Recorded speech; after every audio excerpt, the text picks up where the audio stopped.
Hello. Hi. It's me, Mackenzie. The one and the only person that just can't quit about this dumb franchise. Oh boy. We're gonna put some lo-fi on in the background because the last time I rambled like an insane person, there was no music to, sort of distract from my nonsensical rambling. So we're gonna change that today. Hope everyone's doing well. Hope everyone's doing dandy on this fine Tuesday afternoon. Oh, I'm gonna get a quick sip. Quick sip. No, but seriously, how are you guys doing?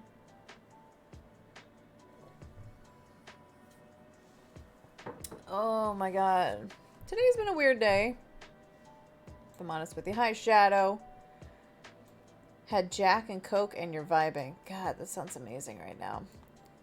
I can't have Coca-Cola anymore because of my caffeine thing with my heart and my dumb post-COVID stuff, but man, do I miss it. I'm just suffering over here. All right. So, first of all, first order of business this evening. We must let the microphone fall into my tits. We must press F to pay respects to the potential of me getting Wi-Fi. I'm so upset. I'm so upset. Because basically what they said was we need to be able to get signal above a tree line. And I can see the tower that you would need through the tree line, but it has to be over. So, a year and a half without Wi-Fi. It's a long fucking time, especially during a pandemic, to watch TV on your phone until your data runs out. And then to sit in the silence of your house and read books, which books are great, don't get me wrong, but also God. And you wonder why I'm insane. That's why I get Wi-Fi 2 days a week. Oh my god. Anyway, thank you for the Fs. I appreciate them. They literally were like, you're gonna have to build a tower in your backyard for $1,500 minimum to get Wi-Fi in your area. So that's fun. Hi, Null. How are you? And you, Johns, I just noticed that. So that's all good. I literally had a moment where I was like, do I just completely destroy my house and like lose my shit?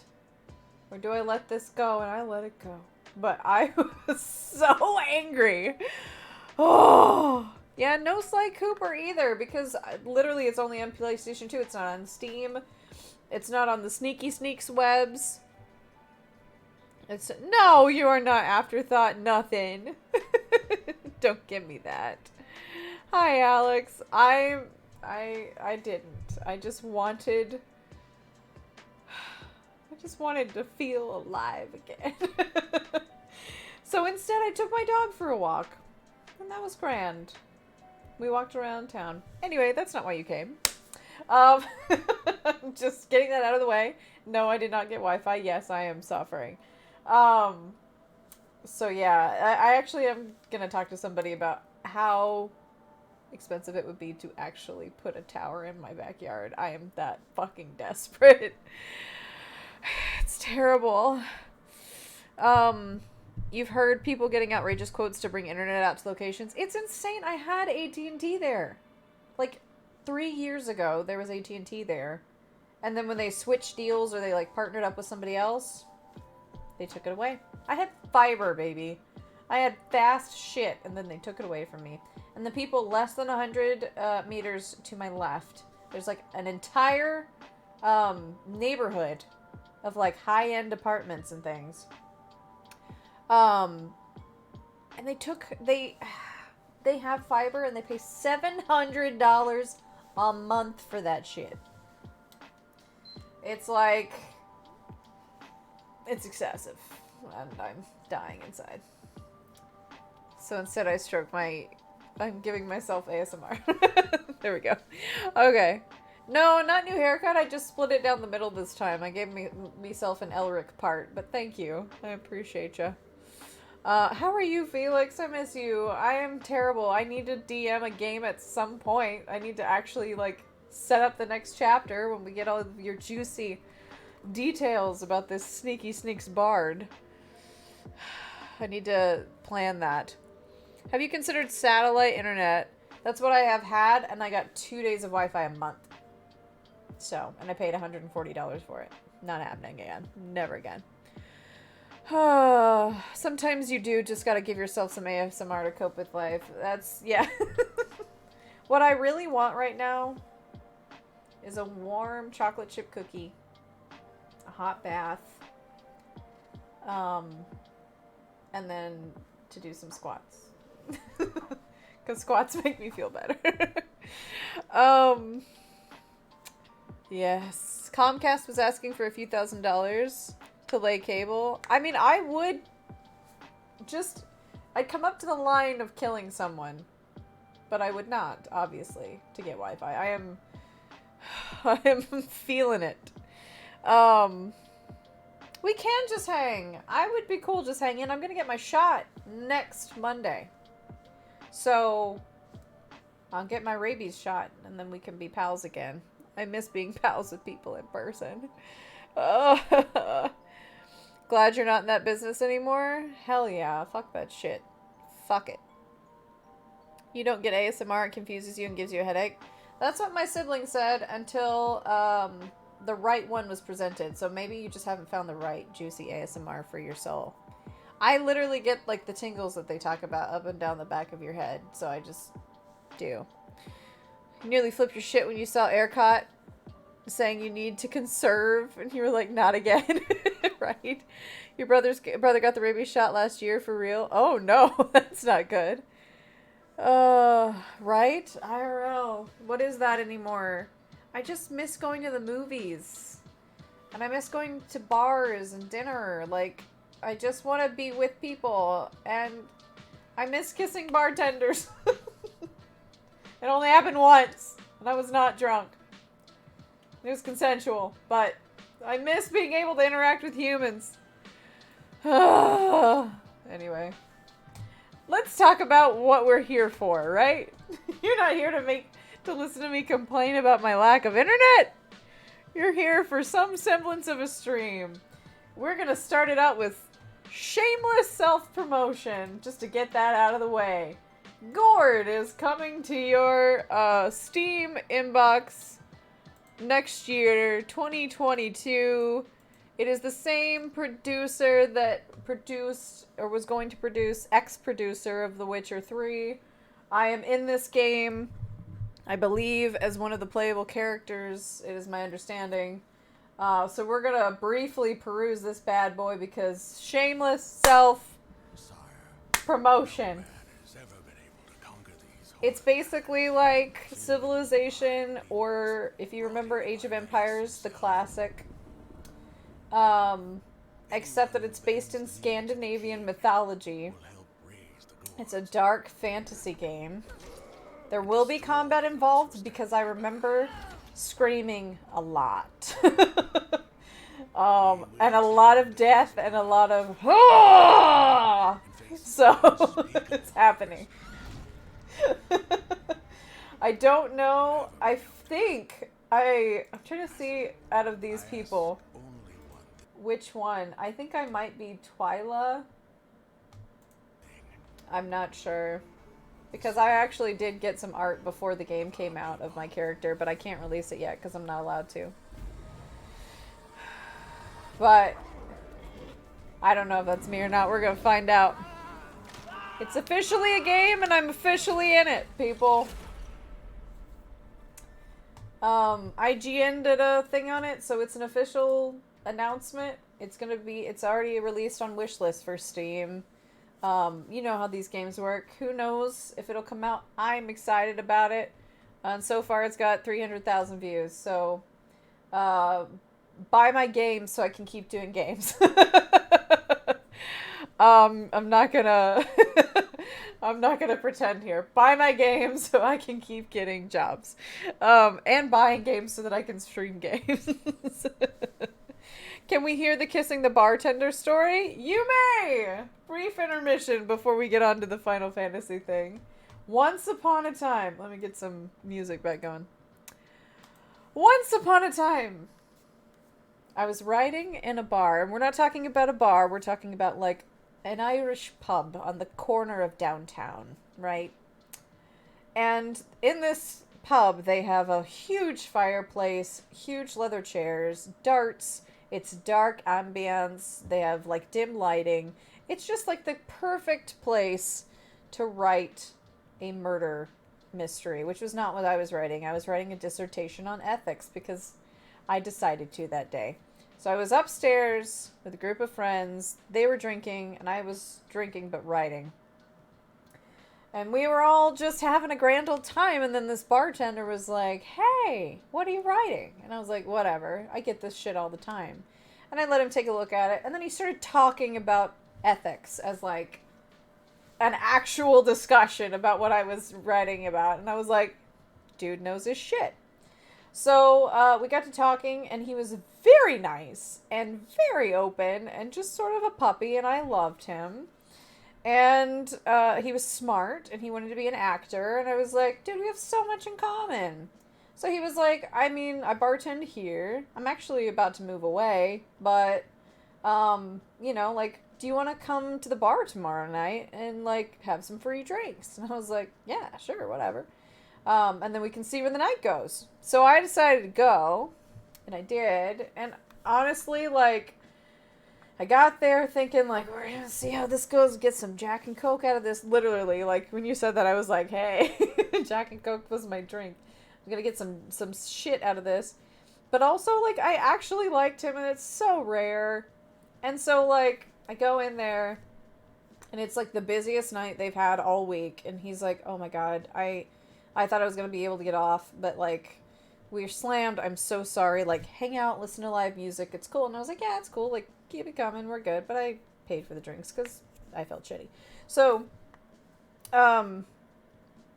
it got to, like, midnight and a half. And then 1, and, like, it just was going on. And I was like, okay. I probably had less than 2 words with the guy the whole night, and I felt terrible, and he felt terrible, and it was like, look, man, like, it happens, you're moving away, like, it was worth a shot, like, good on ya. Because people are intimidated by me. People ask me out, but it's usually people that, like, don't know me, and then when they get to know me, they're like, oh, you're a lot and you have opinions, and I'm like, yes, and indeed I do.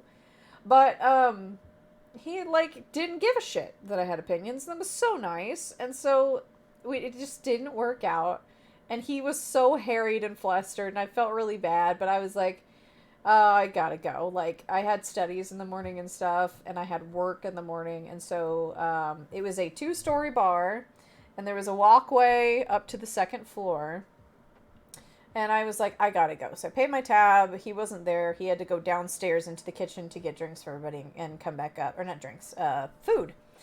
And so, I started to leave because I knew he was going to come back up. And he started coming up the stairs as I was leaving. And he was like, oh, like, didn't work out. And I was like, I know, man. Like, it was great. And I literally just snatched him by the collar and, like, gave him a real good kiss. With him, like, a tray in one hand. And I was like, that's for the road. It was nice to meet you. And he literally was like, can I call you? I was like, you're moving away, man. Like, better luck next time. I hope you succeed. Bye. And then I left. And I still wonder about that dude. I hope he's doing well. He got a free stairway kiss on the way out. But, like, I hope he moved to Arizona. He was going to the University of Arizona or somewhere Arizona, and I if I ever see you again, I wish you well. He's a good kisser. What a time. I'm not above a smooth kiss every once in a while. Smooth segue. You only live once, right? You know? You gotta just let it... Gotta give it a whirl. Yes, Age of Empires. I'm not even gonna remotely get into this because I know we're here for another purpose. But I saw that and I am excited. I was like, oh, am I gonna get to blow people up with cars again? Probably not. But also, like, I was mad killer with those elephants back in the day, and I was so excited that they announced it. But it looks like it's Xbox only, and I'm a little sad about that. But I could probably get it on Steam. That's neither here nor there. But I'm stoked about it. Looks like a cross between Don't Starve and a town sim. Kind of, yeah. Exactly. How dare I have opinions? Doesn't everyone have opinions? You love women with opinions? Why, thanks. I mean, it's one of those things where I'm in the South, right? So no, not everybody likes women with opinions. And it's not even a, like, get in the kitchen vibe. It's like a... Guys in the South, and not all guys, so I'm not going to lump everybody together, but the guys that have tried to date me in the South have this vibe of like, it's a nice, strong woman. I like that. I'm like, yeah. Check. You got one. And then they're like, basically, they kind of want me to like start a life with them with like the kids and all of that. Like, they want the whole picture, but it's actually about them. And I will marry someone if it's about us. But I've never met someone where it was about us. It's always about them and I'm a part of their picture. If I'm ever myself and we are doing life together, male or female, I'm in your pants. That's how that works. I just haven't met it, if I'm honest with you. But enough about my love life. That's neither here nor there. Yes, quench your thirst. I think they released an expansion to AO3. They did. They certainly did. Back on task. So, this is not as tinfoil hat-ish as the last one that I did, but they released, onto the main feature, exactly. They released a lot of information, tonight. This is more shameless look at my shit stuff. But they announced some stuff for Intergrade, and, it's like... This is a Japanese article that was translated with Google Translate, so it's real rough, but luckily Audrey is here to save the day, so I'm going to go back and forth between these two. But they released this today about Intergrade, and it details some of, like, the actual characters that we see in the trailer that I had no idea who they were.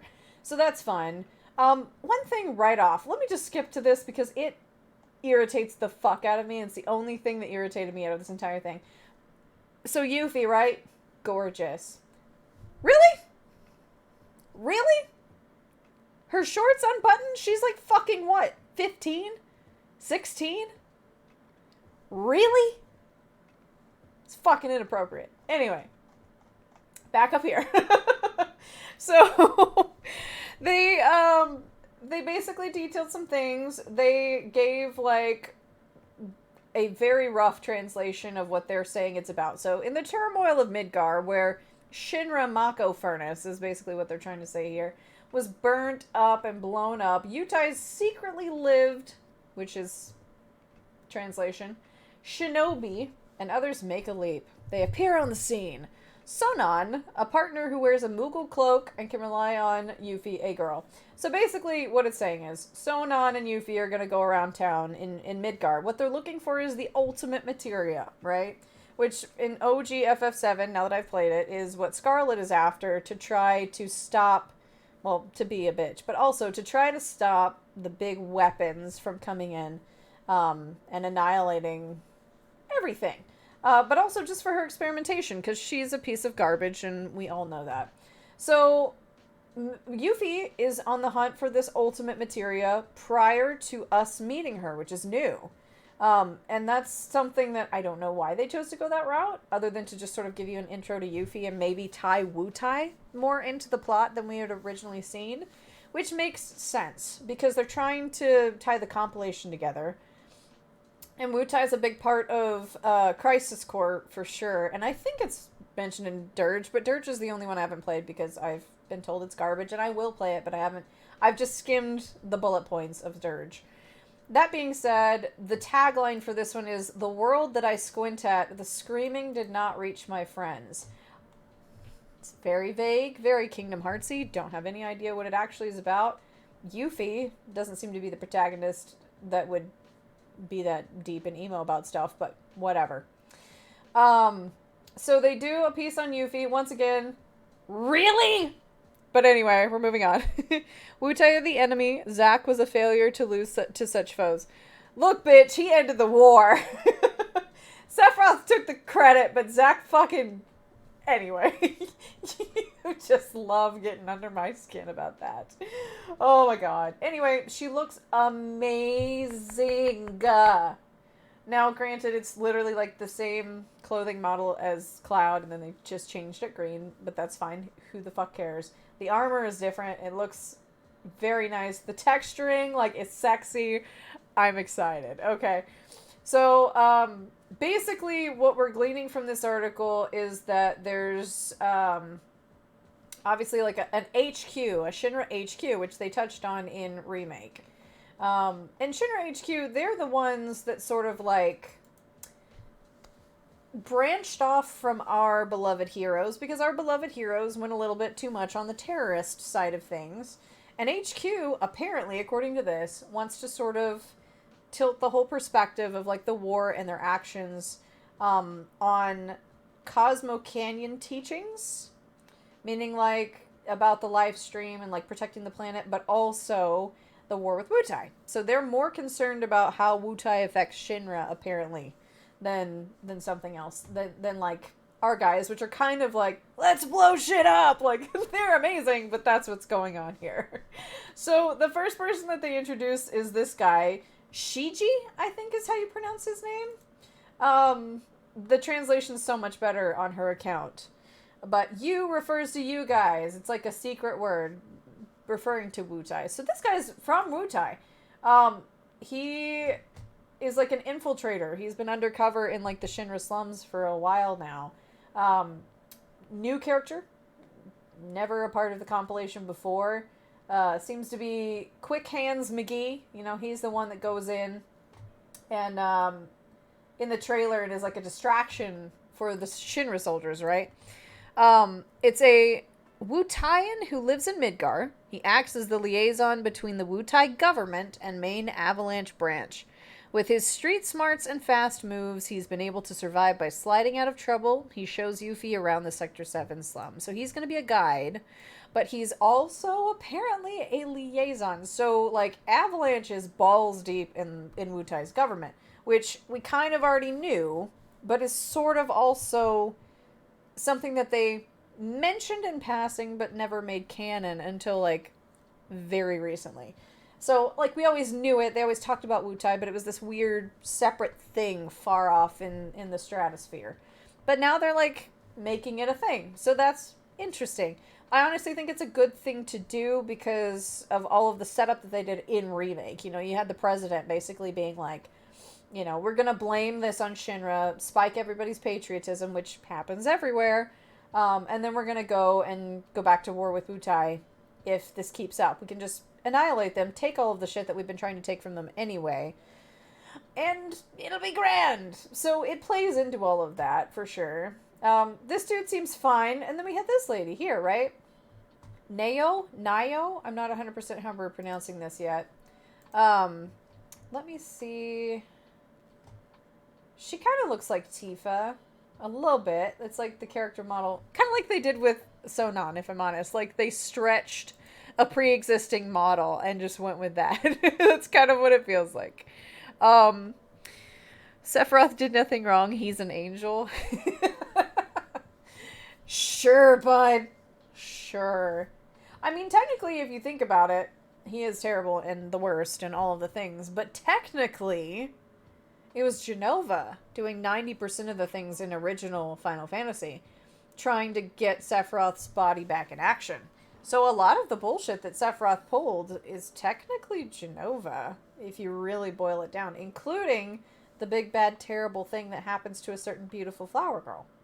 Just saying, it's technically her. Genova. That person. But anyway, that's the deep lore. Hojo is the real evil. You are not fucking wrong there. Neo. Her quote is, "This team will be the bridge to the future. I just know it." A member of the main Avalanche branch, she was born in the slums. Hidden within Sector 7 slums, she oversees the actions of the branch. So she's the admin, basically. She receives the request from the Wutai government for assistance and helps them devise a strategy. She prepares a fake ID that Yuffie and the others need to access the upper plate. So she's their point of contact. Clearly, they've branched off and they're so buddy-buddy with Wutai at this point that now they can literally get the Wutai government to sign off on things like, here, take the random ninja child and give her an ID and let her sneak into town. She seems pleasant enough. I liked her voice in the trailer. I don't know what part she'll have to play, but she seems like pretty straight-laced and matter-of-fact. What I love about her is those fucking pockets. I need them. In everything that I wear, I need pockets. I don't even carry a purse or a bag unless I'm about to do a D&D session. Like, literally, I forget shit all the time because I don't carry a purse, and if I had these kind of cargo pockets, I would be in business, but I always forget about it. So she is cute. I know, she's adorable. She kind of sounded like the original voice of Tifa from like Advent Children and stuff in the trailer, and I thought it might have been her, but it's not. But even so, she's real cute. I don't need no fanny pack. I need tack slacks. I do. So this killed me, right? His name is Billy Bob. They're like, we need a rando in there, and who's to save the day? Billy Bob. Why they went with this, I don't know, but it is now canon that a Final Fantasy character is named Billy Bob.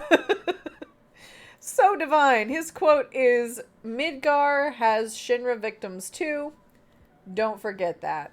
So he's kind of the grounding feature. He's the guy that goes, look, like, Wutai was harmed and a lot of people died, civilians included. It's true. A soldier killed a whole lot of Wutai people. However, they're hurting their own people day to day as well. So let's keep that in mind here. Maybe someone lost a bet. There's a good chance. He does seem like kind of the token white guy, though, so they're probably like, gonna make this a thing.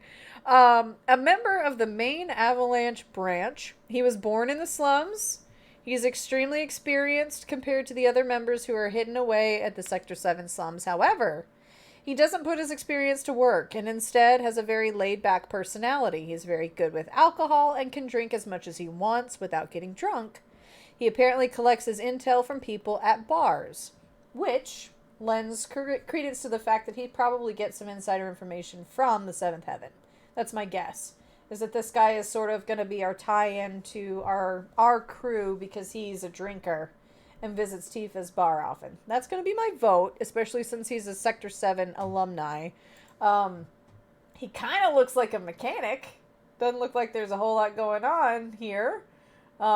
He has my natural hair color, but otherwise, ain't a whole lot going on with this dude. He just seems like he's probably going to be intel and your basic slum bitch. And that's totally fine. We need one to keep us on track and make sure that we remember that we have other members of Avalanche in the game doing things in the background. Then you have Bulko, and he's fucking adorable. Look at this kid. He's a baby boy. They're calling him the younger brother of this little merry band here. His quote is, "You're bored? How about playing Fort Condor?"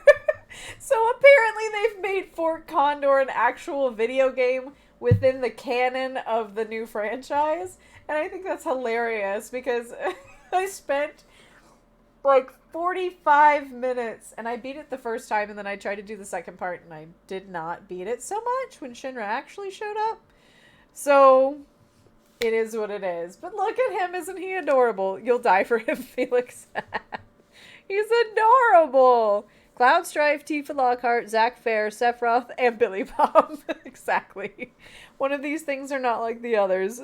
Agreed. Fort Condor, a Fortnite reference? I mean, it's basically their version. Apparently he's really into it. It says a member of the main Avalanche branch. He was born in the slums. He's the youngest member of Sector 7 Avalanche branch in hiding. Everyone treats him like a younger brother, and even though they make fun of him, he's adored by them because look at him, he's a baby boy. In regards to devising strategies, he's super into the popular strategy game Fort Condor, which is just them being really cute and basically being like, all right, older fans, we're going to throw you a bone here. He looks like, your average baby boy. He just looks like a regular Joe baby boy. I expect very little from most of these characters except for Sonon. I think they're there to provide context as to what's going on with Avalanche, how they're going to be involved with everybody, and how that's going to go down, like, within the different groups being split. They're there to give the other group some beef. That's pretty much my take on that. 10 kills on the board right now, just wiped out Gungaga Town. God. Poor Gungaga. Looks like that, a good boy right there. That looks like a good boy. Doesn't he, though? He looks like, if this was Octopath, he'd be Alphen. He's just the babiest of boys in this group, and I'm into this. They have it pronounced as Polko. In the English translation, his name will be Polk. Polk. So, there's Hims. There's Hims. He's real cute. They released some information about Avalanche itself that we'll briefly go into. A powerful group called Avalanche that's against the actions of Shinra and raises awareness of the planet's life force. Barrett's side of Avalanche uses violent ways to oppose Shinra. As we know, it's fun to blow stuff up, such as blowing up the Maka reactors, but the main Avalanche branch is different and wants to protect the lives of the citizens, which is where I was in the first 15 minutes of that game, and free them from the grip of Shinra, that Shinra has on them. In order to build ties with the Wutai government, they assist them with a plan to steal the ultimate materia. So these guys are less interested in attacking and destroying and more interested on delegitimizing and making illegitimate Shinra as a company, which I personally think is a better way to go about it. Because it's always going to ultimately make you look like the bad guy if you kill civilians to crack a couple eggs. It's just not a good look. Like, I'm on the Zack train, and Zack killed some members of Avalanche, but he never killed civilians, because civilians are outside of the scope of war, right? And Wutai and Avalanche and all of that, they were within the scope of war, so he did a naughty, and he killed a couple of them in the line of duty. But he would stop and, make friends with the citizens and things, make sure that they were protected, even though they might have been on the opposing side. He even did that with Yuffie. There's a scene in Crisis Core, very briefly, where she is like, I'll stop you, and she's literally, 12, and he pretends to get beaten up and is like, oh, you got me, murdered, have a good night. The citizens are what's important. Lives are actually at stake here, and so just because it's convenient for you guys to just blow shit up and walk away, that doesn't actually solve the problem and makes you look worse, which is kind of what Remake sort of hinted towards. These people are not actually completing the ultimate end goal that they wanted to complete.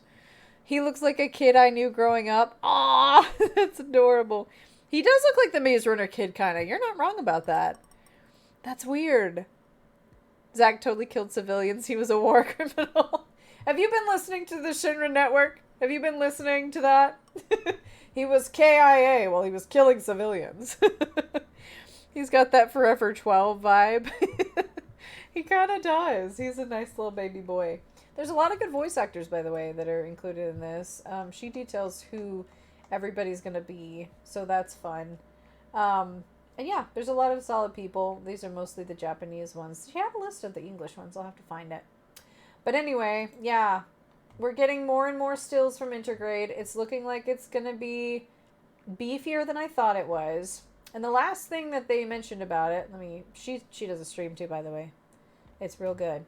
There's some shit with Genesis, which is great, right? That's what we wanted. Out of all of the bad guys, we wanted more of Genesis. The guy that sits there and just spouts infinite and mystery is the gift of the goddess. We seek it thus and take to the skies.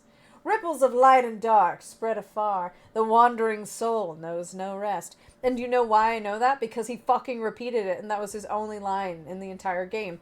Different chapters of that dumb saga. That's what we wanted. But apparently he may or may not have something to do with Intergrade, which is another opportunity to put Gact in the game, so that's fine. Drink break. But is fascinating because nobody cares about him. Anyway, the last little tidbit they had is about, of course, Weiss. I believe his name's Weiss. Weiss. Anyway, let us raise the curtains behind the beginning of what was called the end, because that makes sense. Very Kingdom Heartsy there.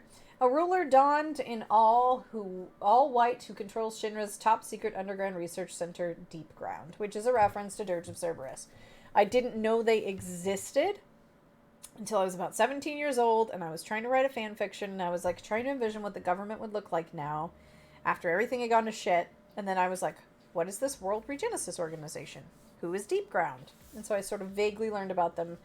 But I still haven't played the game, so I can't definitively say that I know everything about it. But he hones his superhuman strength, is very charismatic, sadistic, and cruel, and due to his unparalleled strength, he is restrained to a throne hidden deep beneath Midgar, and is only released when he is being experimented on.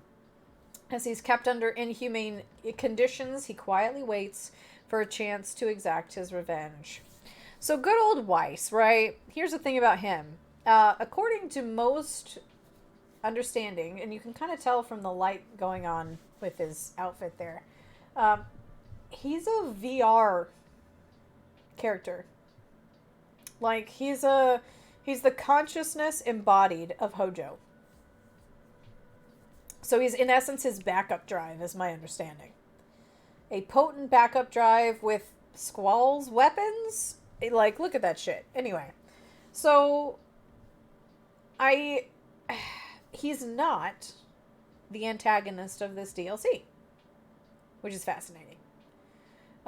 He is apparently being pitched as an optional boss, an optional dungeon boss, but he's not the actual antagonist. So someone else is the bad guy, which begs the question, who would be the bad guy for Yuffie's DLC, right?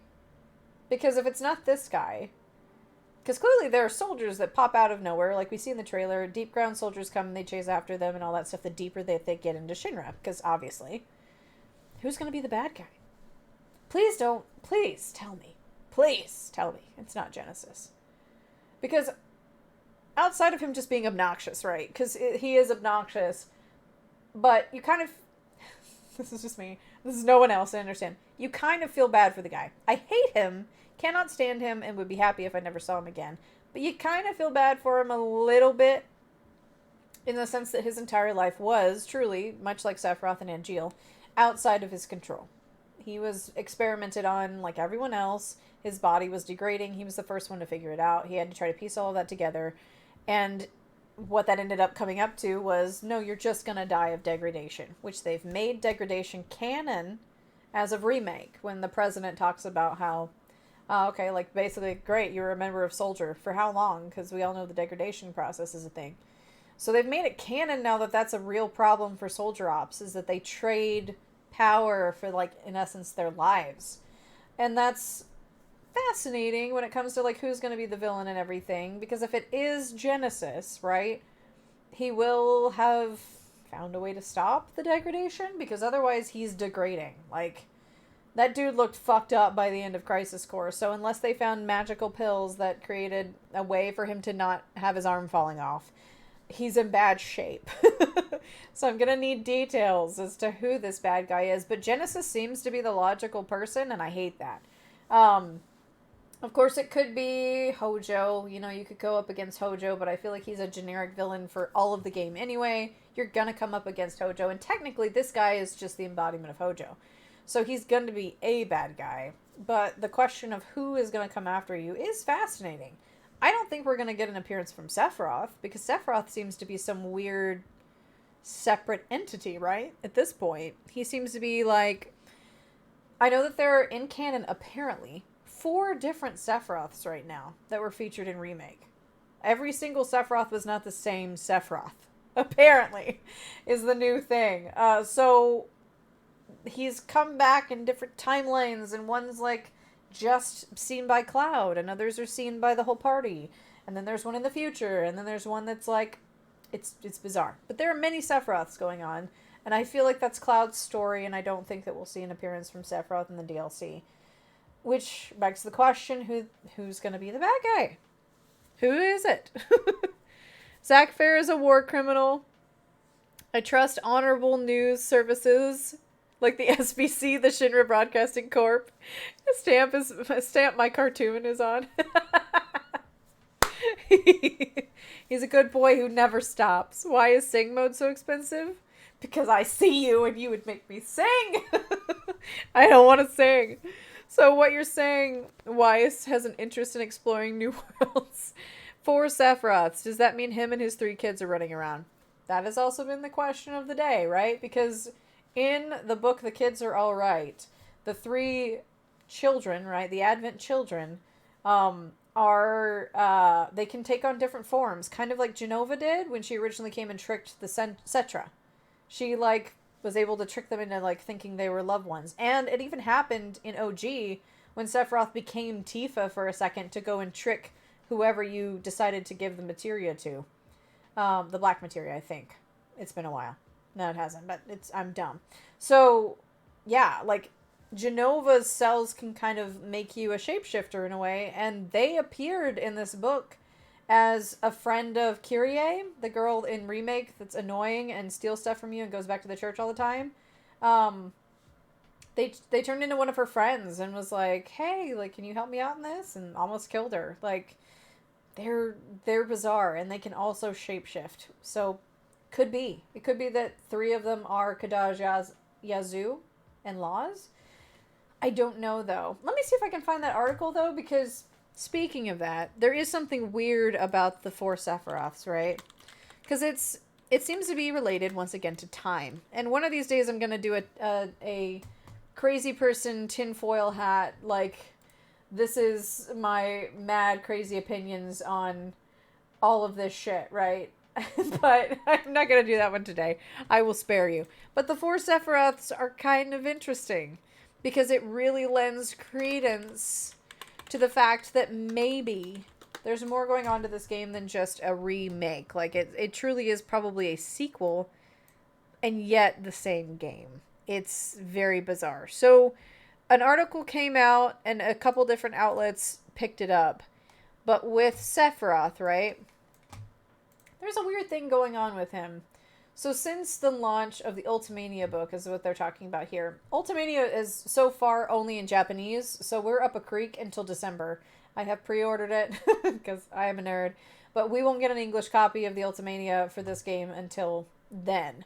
But the Ultimania does talk about, apparently there are 4 types of Sephiroths in Remake. They briefly explain 19 scenes he appears in, categorizing Sephiroth's true form for each scene. You can see 4 types below. An illusion only Cloud can see, black hooded figures that are seen as Sephiroth, recollection or Sephiroth in the past like a flashback, and then question mark Sephiroth explained as Sephiroth that can be seen by others besides Cloud and is not one of the black hooded men. Kind of like we saw in the lab when Tifa and everybody was like, all of a sudden they could see him, right? Cloud was not the only person that could all of a sudden see him. Question mark Sephiroth is the one that appears at the end of the Midgar Expressway during the end of the game. So that one seems very Advent Children-y, clearly, from all of the stuff that you have to do at the end of the game. Is it a wrestling book? No. But it seems like there's okay, I have a theory. I have a theory, but I don't know how tinfoil hatty we want to go tonight. I was just going to talk about Intergrade, but I have a theory. I might save that for a different stream, because it's detailed, and it kind of speaks to some things other people have talked about. But I legit think I know what's going on, or at least I have my own concocted version of what I think's going on. I may do a whole stream about that at some point, because it's so fun. But, Yeah. Anyway, I think Sephiroth is playing with time. I think Aerith knows what's going on to a limited extent. I think there's a reason she only knows to a limited extent. And I think there's a reason that Sephiroth needs Cloud alive. Because that's the weirdest part to me about Remake, right? Is that through the entire fucking game, instead of being like, I'm here to kill you, Cloud, he's always telling him to run away, be safe, take the shortcut. Like, Sephiroth is actually not there to attack him. The only time he gets attacked is when Cloud attacks him. But he doesn't attack him until the end highway scene, when it's this question mark Sephiroth. The rest of the time, he kind of wants him to live. And as an aside to that, right? When Cloud falls, I was like looking forward, because love Zack, right? Had no idea about the end of the game. Spoiler alert to people who haven't played Remake, plug your ears.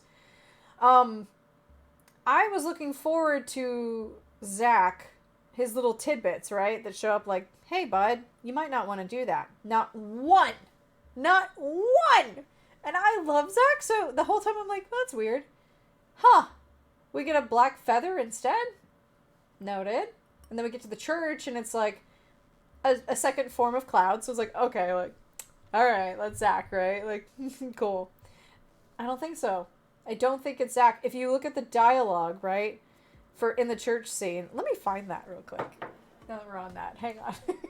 Hang on. We're going to take a peek at that real quick as an aside. Because this is, like I said, I warned you in advance. This was going to be a ramblings of a madman kind of stream. Because I just fucking love this content. There in the church scene, the dialogue is stripped from the original game. When Cloud is piecing together his own memories. So that's weird. Let me see if I can find it. Because it's when he wakes up in the church. And that little scene with the floaty boys. Let me see if I can find the whole thing, because they're always going to want to cut to Aerith. But it's interesting. Like, it's very interesting. Hang on. If there are 4 Sephiroths, how much gil does it cost to pay for their shampoo? That is a fantastic question, isn't it? Oh, man. Let's see. Hold on. I might not be able to find it tonight, but I'm going to try.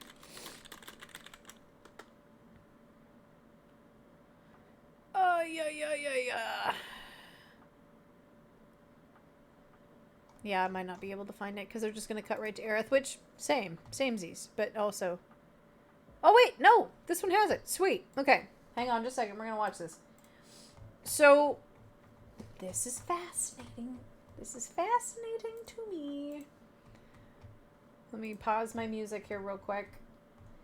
Because this should be Zack, right? Like, we all know this should be Zack.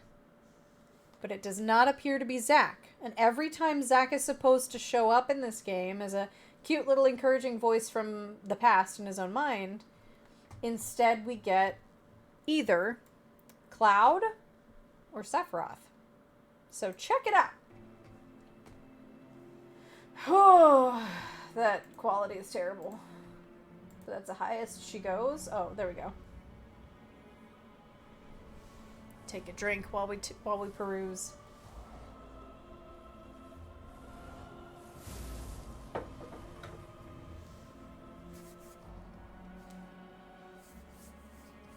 Hey, buddy. I was like, You okay? finger guns. That seems like Zack, right? Yeah. Made it through with just a scrape knee. That is a line from Cloud in OG. Then?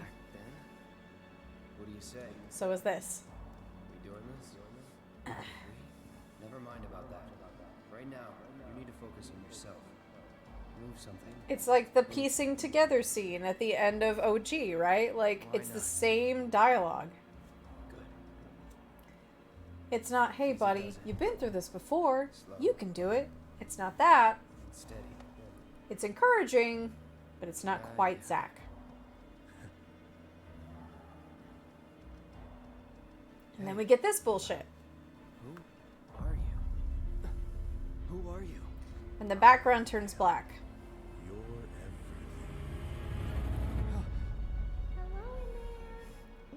And then we get the pristine baby. There's still so much to be done. Anyway. And she's like, hello. All that to say, like, it should be Zach. And it's not Zach. It's clearly, like, clouds, light and darkness arguing with each other. Like, Sephiroth is clearly the darkness. The entire aura changes. But the line, like, the scraped knees line is something that only Cloud would know. That's something that he talked about when he fell off of the bridge to try to, like, save Tifa when they were kids. He mentions his own scraped knees back then. That's not something Zack would know. And that's not something that Tifa would know, or Aerith would know, or Sephiroth would know. It's literally just Cloud. So Cloud's own subconscious is talking to him there. And it's not Zack. Like, and that's the weirdest thing. Which means that the clip at the end there with Zack has probably more relevance than we think it does, because Zack has played a part 0% in Remake up to that point. And he should have played at least a nice solid 8% of a factor, as we had things like, hey bud, don't blow up the reactor. Maybe don't do that. It's gonna be okay, man. You can do it. Like, all of the encouragement that Cloud gets in his subconscious, not there. Not there in Remake. So Zack's not present in Remake until we see the end credits. So it's fascinating. Fascinating. You'd want a giant semi-transparent Cloud, right? Just him being like, no, floating in the ceiling. That would be ideal. But yeah, so yeah, this is just a brief rundown of what they announced today. It's not a whole lot, but I wanted to scream and self-promote myself because I am a swine. She did retranslate the line that I was talking about from earlier. Guided by the calls of the planet, the gears of a new destiny begin to turn. As you fix your gaze upon the world, your cries couldn't reach your friends. The context is non-existent, and we don't know who this is referring to, but someone couldn't reach their friends. It makes me think, of course, I mean, like, let's face it, Sonon, I have a very strong feeling that Sonon is not going to live throughout this chapter, right? Like, he's a new character, we've never seen him before, we've never seen any of these people, but we haven't seen Sonon 110%. Like, there's no way that we've seen him. So he's a new creation, he's, in my opinion, literally the Zack model, and they just stretched him out and made him older. With a deeper voice and somebody from Mutai, like. But I like him. He seems cool. I feel like he's going to be a prototype to help them figure out how Sid is going to function with a lance. That'll be helpful. And he's probably also going to be a reason and a motivation for Yuffie to want to then seek out our team, our grand, bunch of heroes that we have and know and love. So it's going to be worth it, and he's going to be an interesting enough character because of the part that he will play, but I don't think he's going to survive it, if I'm honest with you. How would you feel if you started playing Remake DLC and suddenly you hear, when the War of the Beasts brings about the world's end, the goddess descends from the sky? Oh, I'd be like, oh my god, how many times do I have to beat you, man? Like, jeez, go away. Oh my god. And his fight sucks at the end there, because if you die, you gotta start all the way from the beginning of that fucking chapter, and you can't skip cinematics on a PSP. Suffered. True suffering. Oh my god. I do have my Crisis Core playthrough somewhere on YouTube. It's not on my YouTube channel for this channel, because it was prior to me switching over all my stuff, but if you ever want to see me openly weep about a video game character, it's online somewhere. I'll have to find it at some point, but yeah, like, fair warning, right? I don't cry in games ever, but Final Fantasy makes me a little bit on the cry side, so eventually when I play these games, I'm gonna be a little bit of a mess. And obviously Remake, I was like, for 19 hours straight, and then 7 hours the next day, and then I finished it, and I was like, what do I do? It was so many years in the making, and I've beaten it in 24 hours! I was like, ah! But I did literally none of the side quests. So probably what I need to do is go back on hard mode and then do all the side quests and piece everything together like an actual human. But I haven't done that yet. So how do you think they do his fight on that gacha game? I don't know. I have a feeling it's just going to be a cinematic. They're going to be like, and Zack fought Genesis. And then he sort of died but didn't die. And then Deep Ground picked him up and took him underground and continued their experiments. Like, I feel like it'll be a footnote more than a fight, but I could be wrong about that. We may never know. We'll have to wait and see. My plan was to play this the second that it came out, and I even took off for it. And then I had to adult, and I'm a historical society, like, member. I'm a board member on a historical society, and they were like, we need you to come out this weekend. And I was like, okay, I'll be there. So I'm gonna, like, not look online. I will have no spoilers. It will not happen. And then I will play this game, and you all will have to shut your trap and not tell me spoilers, and I will be like, no, and then I'll play the game on stream whenever I have that. Hi, Zach. How are you? Hello. Good evening. Tifa is a ninja. She is indeed a ninja. They talked about ninjutsu, and I was like, are we going full Naruto there? Like, all right. I'm glad you're doing good. You caught me just in time for my mad tirades.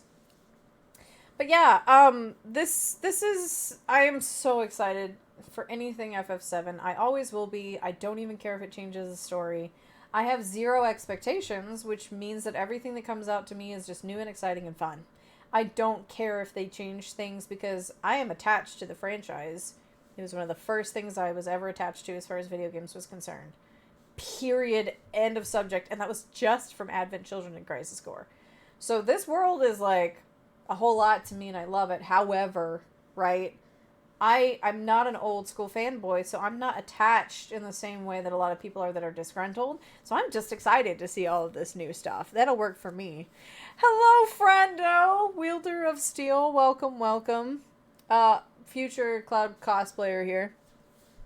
Ninjutsu is a thing and has been for centuries. It is, for sure, but it always triggers Naruto for me. Excuse me. One of your favorite ones is the Gun Clan? What? Send me stuff on this on my Discord. Trying not to hiccup on stream like, whee!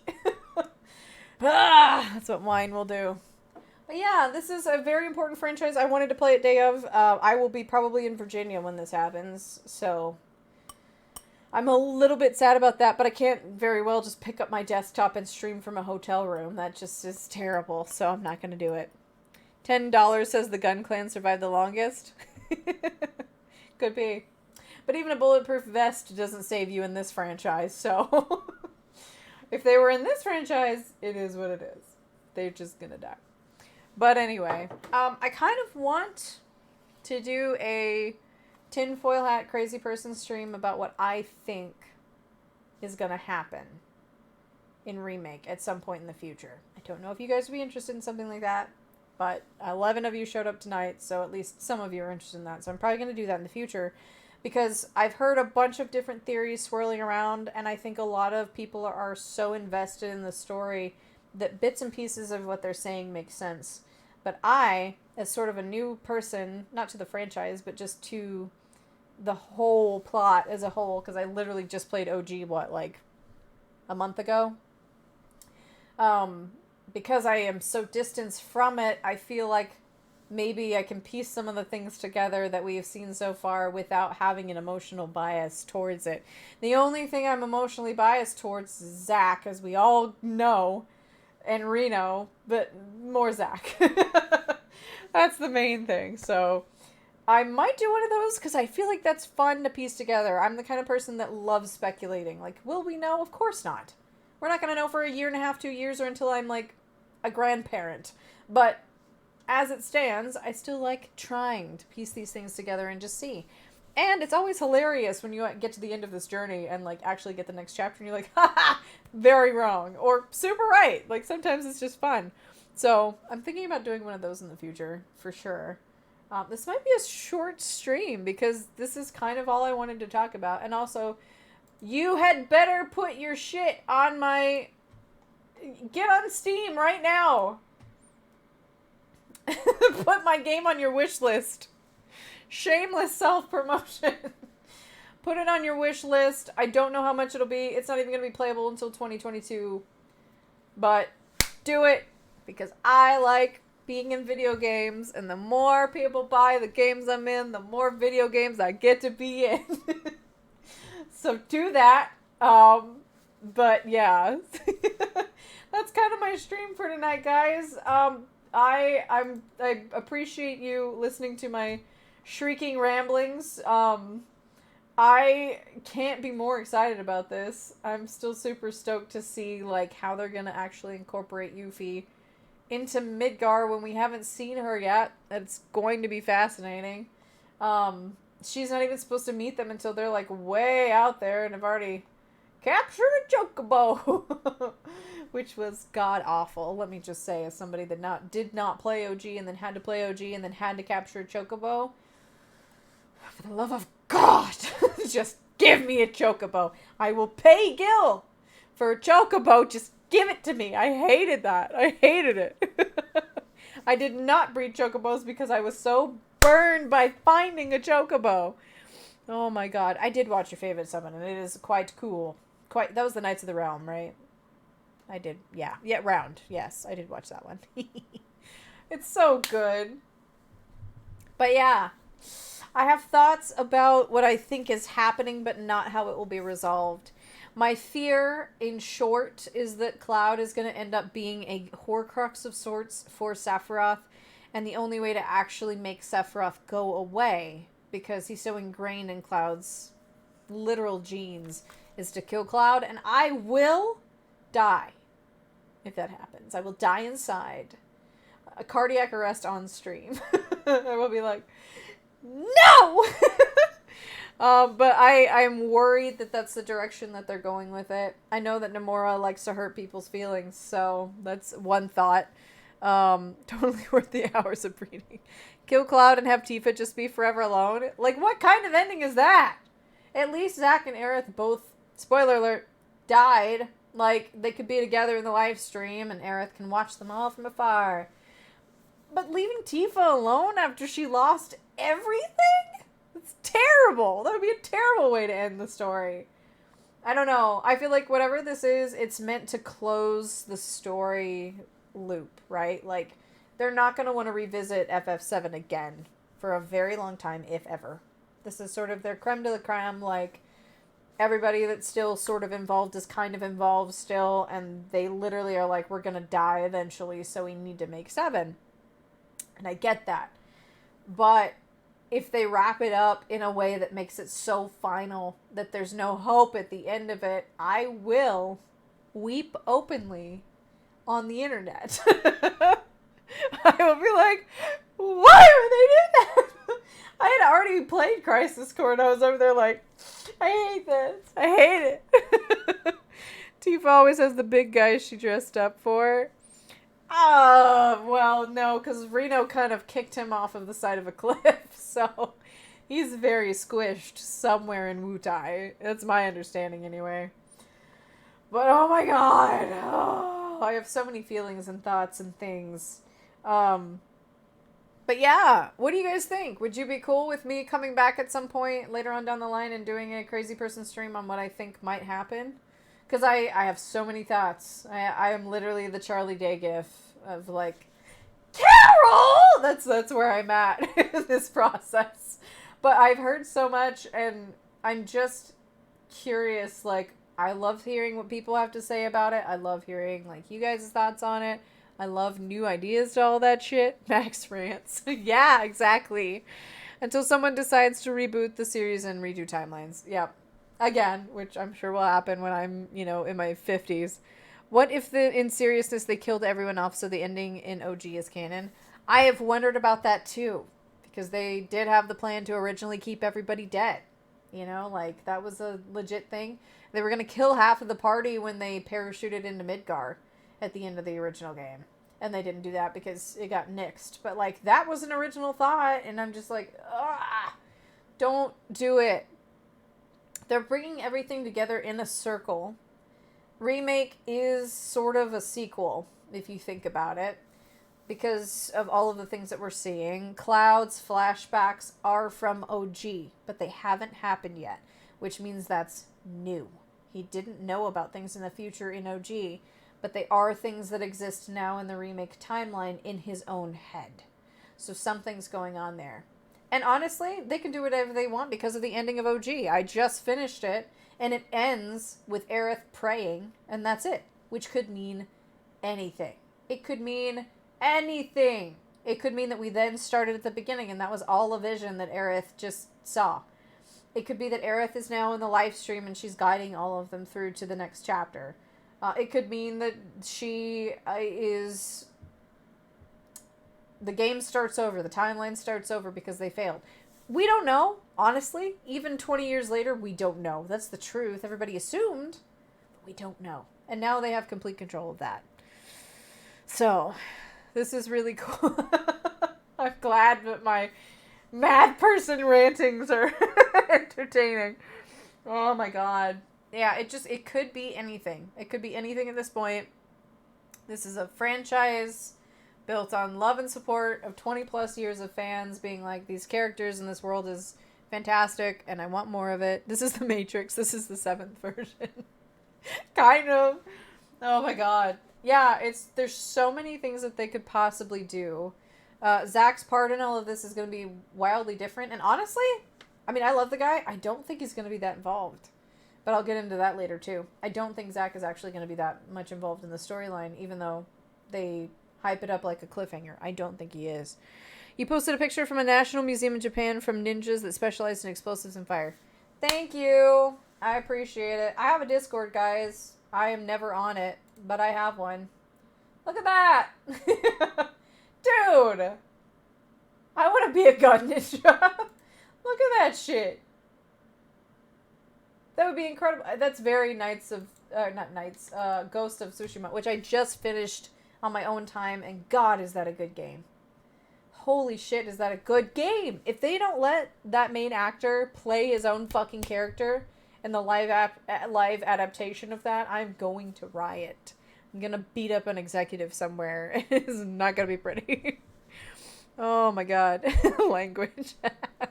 The big gun log is a cannon. Yes, yes indeed. Dude, that's so cool. I love history. History major here. I think that's beautiful. I said a lot of things. I've said a lot of things. We've talked about kissing bartenders. We've talked about ninjas. We've talked about 4 Sephiroths. Not 1, but 4. We've talked about Gact. Boy, oh boy. Who knows what's in store? I'm probably going to do that crazy long stream at some point. The recommended game that I was going to play, I cannot find anywhere. So I'm going to do a different recommended game Sunday. If I can get it to download. Let me make sure that I have the budget for a new game. But either way, as soon as I have a budget for a new game, that's what we'll play next. Taking a breather from Octopath so that I can grind all of the characters up to a certain level and then get back into it. But yeah, these random rants give me life. I love doing this kind of shit. I love it so much. Is there any real reason Yuffie has that khaki leg on her arm? Yeah, it's to hold materia. That's it. It's literally only a slot so that she can hold materia and have her hands. If you look at the picture up here. Near. See, she's got a materia slot. That's it. So that she doesn't have to worry about that. That's all she's got there for. God, she just looks amazing. Anyway, so I'm gonna do that. My own tinfoil hat of what I think is going to happen in the future at some point, and then Wednesday I will attempt to play the next game. That was recommended, but if I can't for some reason buy it, then we're just gonna do something random on Sunday and move forward from there. But anyway, I think that's all I have for tonight. I just had to get it out of my system. It's out of my system. Sort of. It's always there. I'm like, it's so good. I don't like hardcore fan over things like this very often, so when I do, I have to be like, take it! And then I'm good. And then I move forward. But anyway, yeah. I'm on Instagram. I'm on Discord, but almost never because I'm lazy as shit. Hi, new username, just because. Hello. I'm almost done with the stream, but watch the playback of it, and you'll get literally an hour of me being like, Final Fantasy VII Intergrade! And then you'll leave because I'm insane. But anyway, yeah, thank you for joining the stream. I appreciate you listening to my rambling. Thank you so much for watching, as per usual. If you guys see anything that I miss from FF7 and you don't bring it to me, I will be personally offended. Not really, but seriously, slide that shit in my DMs. I need to know the second things come out because I am a mad scientist when it comes to FF7. And we're not talking Hojo, we're talking Elric. I need to know the details so that I can then break it down. You know, deconstruction, reconstruction. That's the nature of alchemy. Gotta have it. So, let me know if you find anything that I don't see. I'm on Instagram, unlikelyevents. I'm on Discord. And I'm on Twitter. Be warned, Twitter is a bunch of my voiceover career and a bunch of FF7 fan art and shit because I love it. You're definitely Hojo and Zack is your Genova? No! No! No! That's terrible! I mean, I want him to live, but no! I think the DLC will be the start of team attacks. They have said that it's not. I wish it was, but they did say that it's not. They said that they are basically letting them act as like a... They're using the DLC to try to figure out team attacks, but it in and of itself is not going to start it. They're using it to figure out the mechanics of trying to get multiple people to attack at once. So it's the baby precursor to what we're going to see later in the game, which is going to be cool. We're going to get some Advent, you know, children's style stuff where people are throwing each other at these bad guys and they're all attacking at the same time. That's what I'm interested in. I will be sad, as an aside, if, like, I hate being limited to, like, 3 characters. Like, OG made you choose three characters to go in. I want to be able to summon everybody. And I know that that's probably asking a lot and that's not going to happen. But I want there to be a roster where, like, if I click a button, it brings everybody up because they're all there. And I'm like, Vincent, go! Like, I want to be able to throw everybody at them with their different varying skills and to be able to strategize with my entire party instead of, like, 3 of them. And that's, like I said, asking a lot. I know that's not going to happen, but that's ideally what I would want, is to be able to just sort of be like, everyone go! But, you know, it is what it is. Sounds more like an addict to me, but okay. Yeah, I have problem. I have a problem. For sure. But anyway. Also, I love throwing artists at everyone else. So if you have a skill and a thing that you love doing and you want other people to know about it, I will reblog your shit and throw it at people because I love when artists share shit. Since I do voiceover, I love being thrown at people. So if you throw me, I throw you. And even if you don't throw me, I still throw you. That's how it works with me. But yes, maybe part 2 will have team attacks since Intergrade does. Oh, yeah. That's kind of where we're at. I think you're right. I think part 2 is going to start integrating that. And we will see. Sorry. Sniffy all of a sudden. Think we will get a trailer of part 2 this year? No. I think Square is mean and they will not drop trailer 2 until at least the end of next year. I have suffered too long with Square to think that they would be generous enough to give us even a teaser for part 2 at this point. But maybe I'm wrong. They did, I mean, Nomura's leaving the project, so whatever that means, we will see shortly. But yes, we shall see. Thoughts and thoughts. Just remember, the patron saint of this DLC will be Billy Bob. It's gotta be Billy Bob, right? It's gotta be Billy Bob. Oh my god. Anyway, thank you so much for hanging out with me tonight. There will be more as it comes out, of course, as per usual. What if the sequel goes the alternate way and kills Tifa and not Eris? I don't think it would serve the story. That's the thing. It could. Anyone is on the chopping block at this point. Anyone. Even Aerith doesn't know. Clearly. And that's what is making her nervous at the end of the game. Things are outside of even her knowledge and control. I don't think killing Tifa would serve any purpose. And I don't think that they would waste a character like that for no reason. Marlene? Yeah, they could kill Marlene 100%. Do you want to make Barrett insufferable? Kill Marlene. She's attached to so many things. She's sort of like this little tie-in to Aerith, too. You could kill her. Do you know who I think? This is an aside. I know I keep ending it and then not ending it, but this is why we're here tonight. Do you know who I think is going to die? And this has nothing to do with plot. I just truly think this person's going to die. I think Reno's going to die.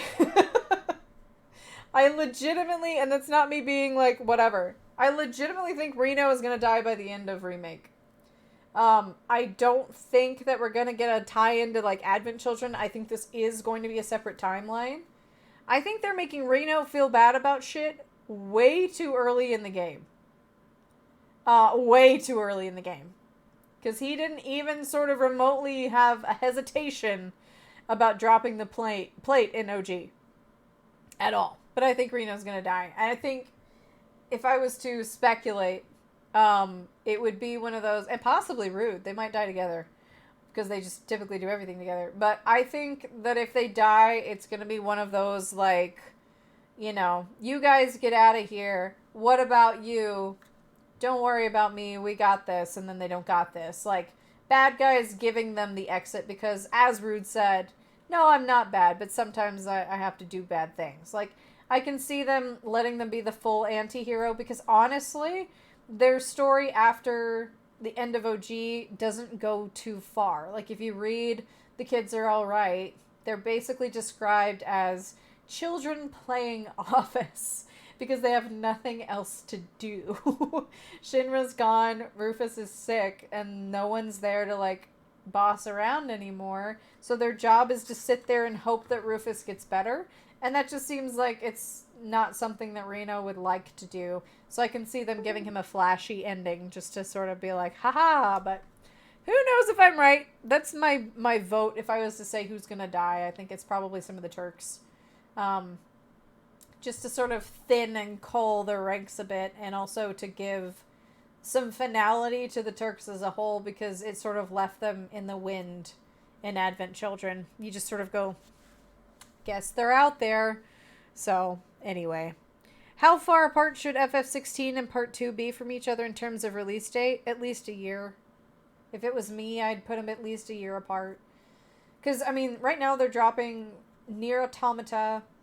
They're dropping Intergrade. They're dropping... I mean, Square's dumping a bunch of shit this summer, right? But none of them are particularly going to stomp each other out. But another FF title competing with Remake seems like a no-brainer. It's going to be like a really bad budget thing. So they're going to wait.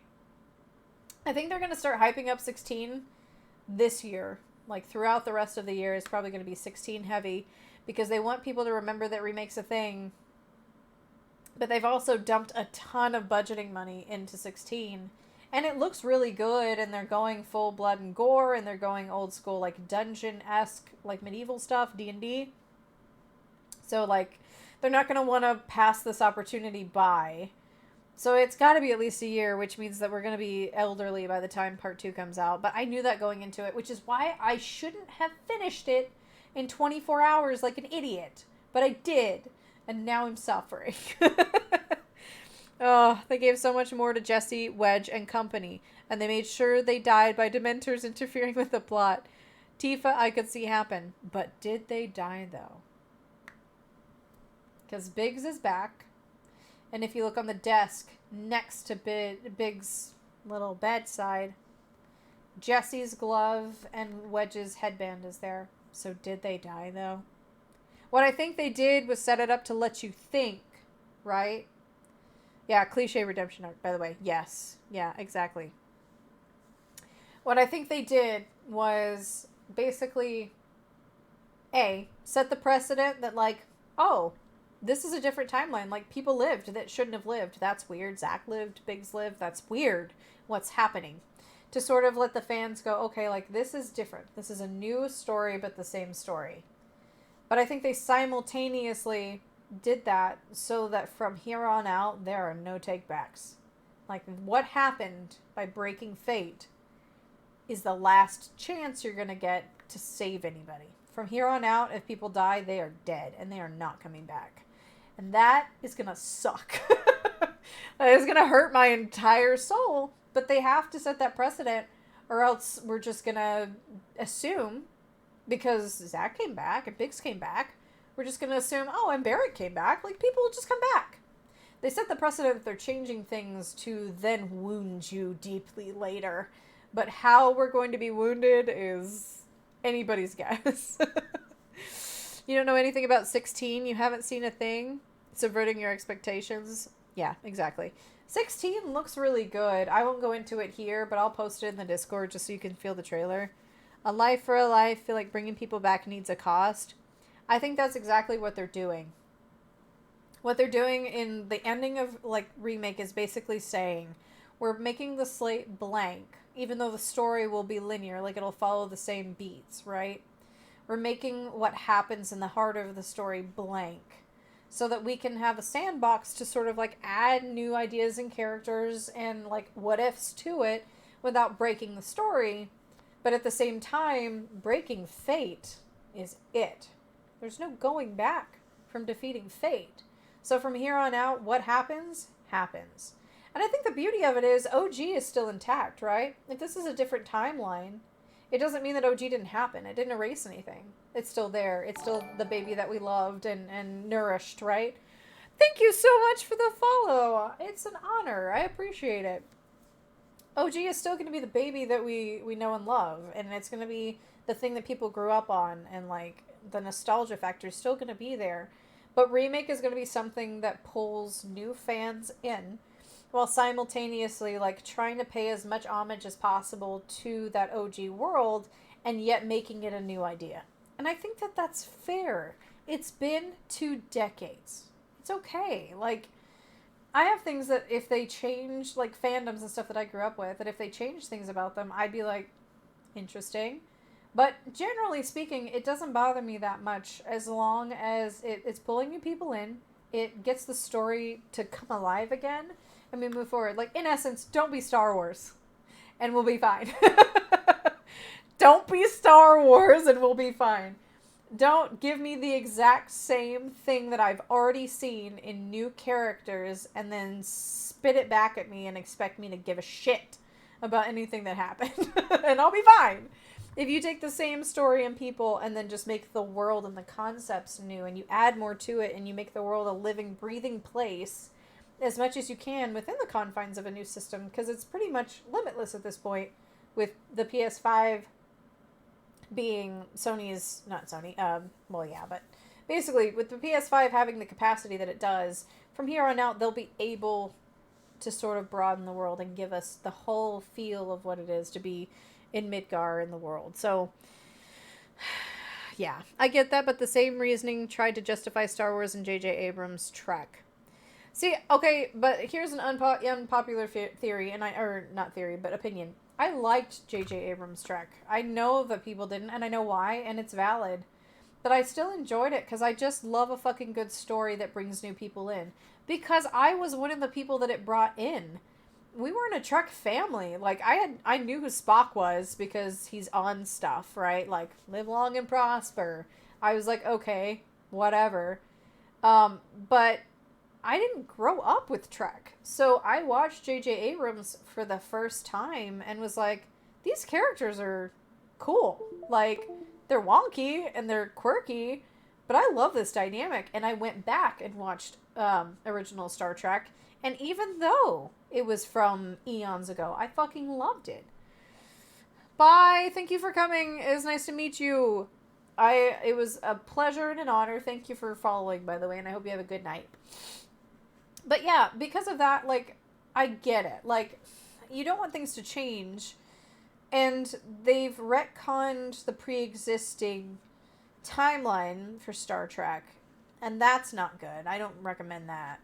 But at the same time, I wouldn't have even remotely had an interest in Star Trek if it hadn't been for J.J. Abrams. So, like, even though they're not good, I'm like, I'll go back if they make another one because it brought me into the franchise. I've since watched it and become a Trek fan and went and saw, like, Shatner live and stuff to talk about it. Like, I needed an introduction, and I think Remake will do that for FF7 fans. You know, people that are like, no, you don't understand.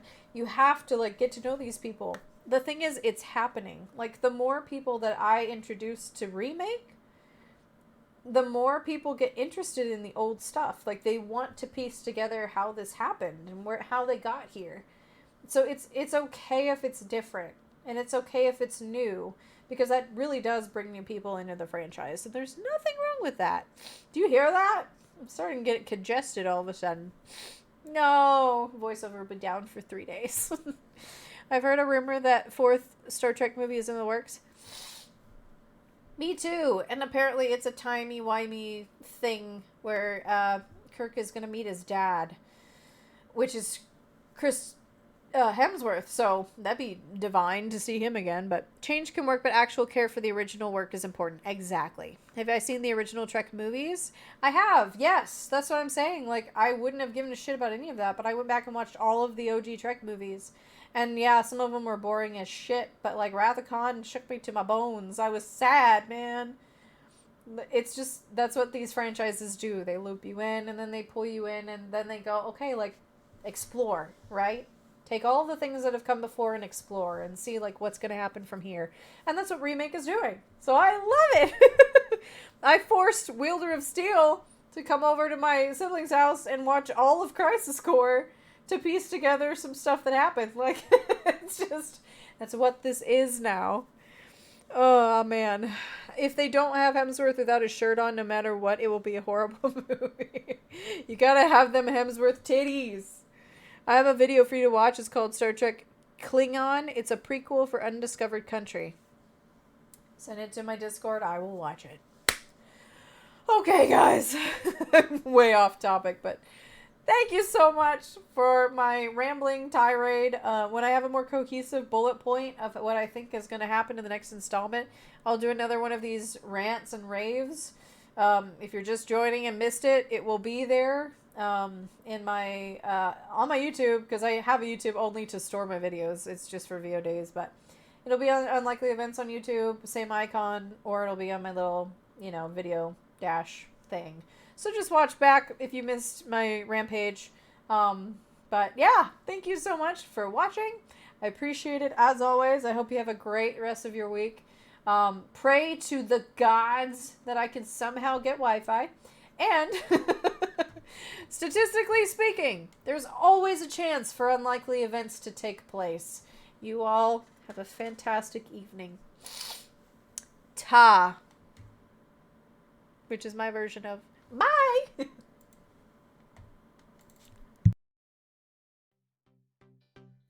Remember, statistically speaking, there's always a chance for unlikely events to take place.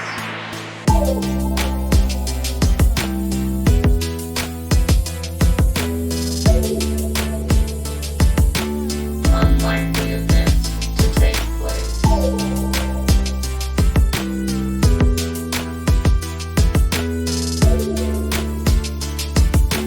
Unlikely events to take place.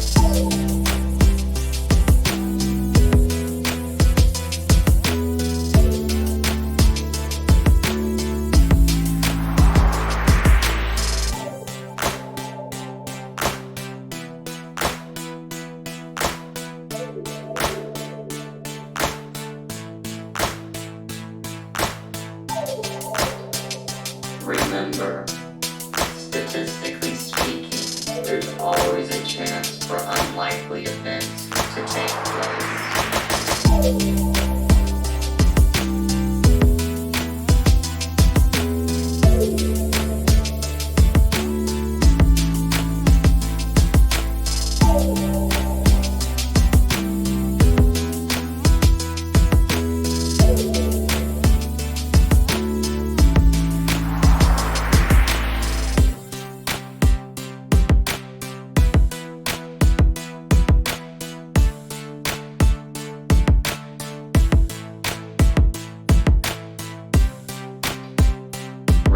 However, statistically speaking, there's always a chance for unlikely events to take place.